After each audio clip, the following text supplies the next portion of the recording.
mempersembahkan sebuah cerita rakyat kepada adik-adik, yang mana berjudulkan Asal Mula Bukit Catu. Cerita ini berasalkan dari Provinsi Bali. Selamat menyimak adik-adik.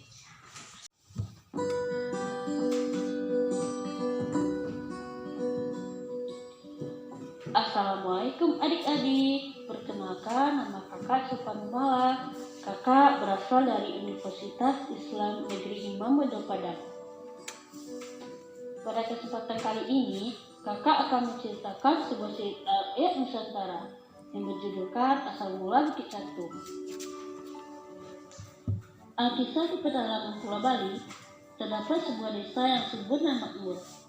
Sawah dan ladangnya selalu memberikan panen yang berlimpah. Di desa tersebut tinggal seorang petani bernama Pak Jurna dan istrinya. Mereka menginginkan hasil panen padinya lebih banyak daripada hasil panen sebelumnya. Sebaiknya pada musim tanam padi sekarang ini kita berkaul, usul Pak Jurna pada istrinya. Berkaul apa, Pak?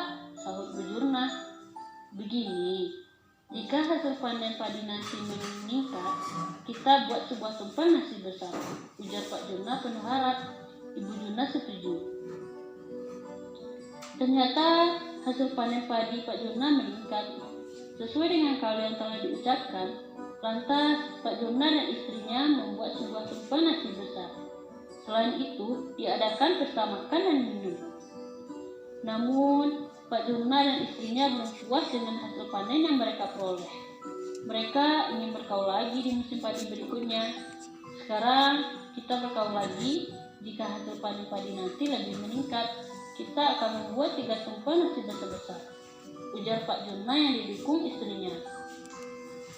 Mereka pun ingin mengadakan pesta yang lebih meriah daripada pesta sebelumnya. Ternyata benar-benar terjadi.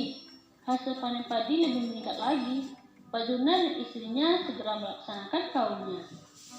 Sebagian sisa panen diberikan hewan ternak oleh Pak Jurna. Tapi mereka masih belum puas. Pak Jurna dan istrinya berkaul lagi akan membuat 5 tumpeng besar jika hasil panen dan ternaknya menjadi lebih banyak. Panen berikutnya melimpah ruah dan ternaknya semakin banyak. Suatu anugerah dari Sang Dewata, apa yang kita mohon berhasil, ucap Pak Jurna datar. Di suatu pagi yang cerah, Pak Jurna pergi ke sawah. Sewaktu tiba di pinggir lahan persawahan, ia melihat sesuatu yang aneh. Onggokan tanah sebesar catu, tanyanya dalam hati. Perasaanku onggokan tanah ini kemarin belum ada, gumam Pak Jurna sambil mengingat-ingat.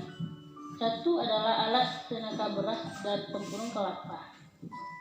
Setelah mengamati onggokan tanah itu, Pak Jurna segera melanjutkan perjalanan mengelilingi sawahnya. Setelah itu, ia pulang ke rumah. Setibanya di rumah, Pak Jurna bercerita pada istrinya tentang apa yang dilihatnya tadi. Ia segera mengusulkan agar membuat satu nasi seperti yang dilihat di sawah. Ibu Jurna mendukung rencana suaminya.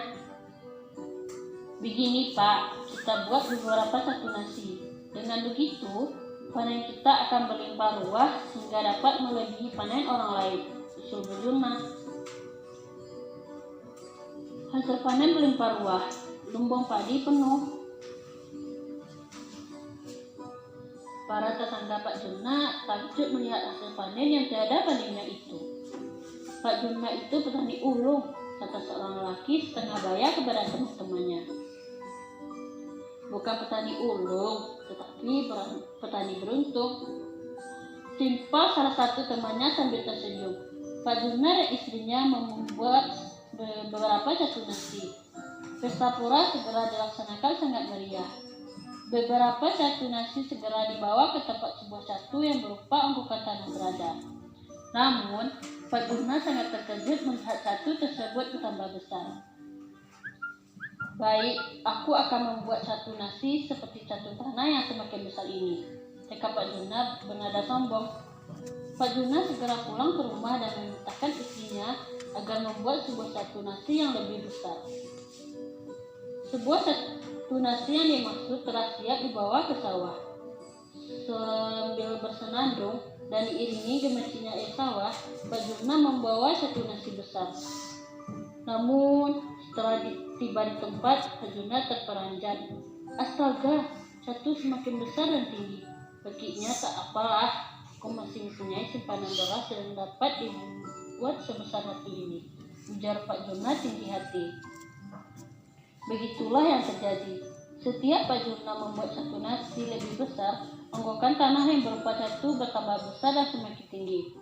Lama kelamaan, satu tanah tersebut menjadi sebuah bukit. Pak Jurna dan istrinya pasrah. Mereka sudah tidak sanggup lagi membuat satu nasi. Lantas apa yang terjadi? Pak Jurna jatuh miskin karena ulah dan kesombongannya sendiri. Akhirnya, onggokan tanah yang telah berubah menjadi bukit itu dinamai Bukit Catu. Serta di atas dapat kita ambil maknanya bahwa bersyukurlah atas segala sesuatu yang telah diberikan Yang Maha Kuasa, jangan terlalu rakus dan sombong. Oleh karena itu, adik-adik, janganlah menyimpan sifat yang rakus dan sombong, dan selalu ingat bersyukur kepada Allah. Mungkin hanya ini yang dapat kakak sampaikan. Kalau ada salah dan enggak, kakak mohon maaf. Kakak sesuai dengan Assalamualaikum warahmatullahi wabarakatuh. Baiklah adik-adik, kita telah selesai mendengarkan cerita rakyat yang berjudulkan Asal Mula Bukit Catu. Semoga adik-adik dapat mengambil kesimpulan dan maknanya. Baiklah, kita akhiri kegiatan kita hari ini dengan mengucapkan Alhamdulillahirabbil alamin.